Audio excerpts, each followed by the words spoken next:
At the Set Free Summit, we were talking about the impact of pornography. So we used this great new research study to describe all the contours and context of how Americans are thinking about and sort of dealing with pornography.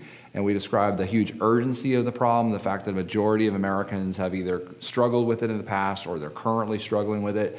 We realized through the research that young adults and teenagers are living in a much more porn-centric world. They're not even seeking it out, and they're coming across porn through digital devices and other things.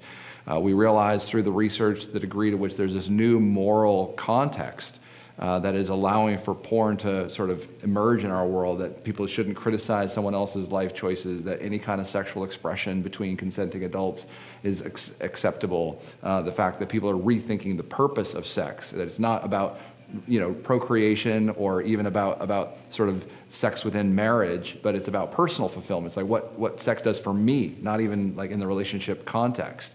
And so we're seeing that the moral structure of our culture is actually becoming even more conducive to pornography becoming even more pervasive. And that's a huge, huge problem for us to deal with. And we also then describe the fact that pastors and youth pastors are admitting that they're struggling with pornography to a significant degree. A majority of youth pastors, a majority of pastors have struggled at some time in the past. 1 in 5 youth pastors and 1 in 7 senior pastors say they're currently struggling in some way with porn. Huge numbers. It sounds like a small number, but that's a huge number when you amortize it across the entire population. It's more than 50,000 leaders in our culture today, faith leaders, who say they're currently struggling with porn. And so within those sort of a lot of the bad news, one of the things that we really talked about is that there's hope. There seems to be some signs of hope. First, people are very transparent about their struggles. Porn has become a much more common discussion. Sex and sexuality is a more like topic that people just are ready to talk about. And millennials, I think, are ushering in a lot of this sort of they're diminishing the taboo nature of a lot of these topics.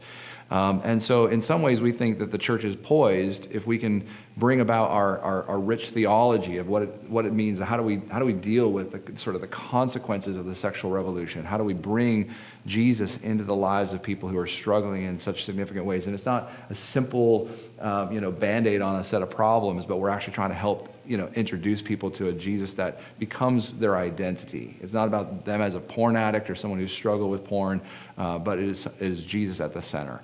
And so it's been fun to do this big project, the porn phenomenon. We feel like this research study is going to really inform a lot of people over the next 3 to 5 years about the dimensions of the problem and then the hope and possibility for the solutions.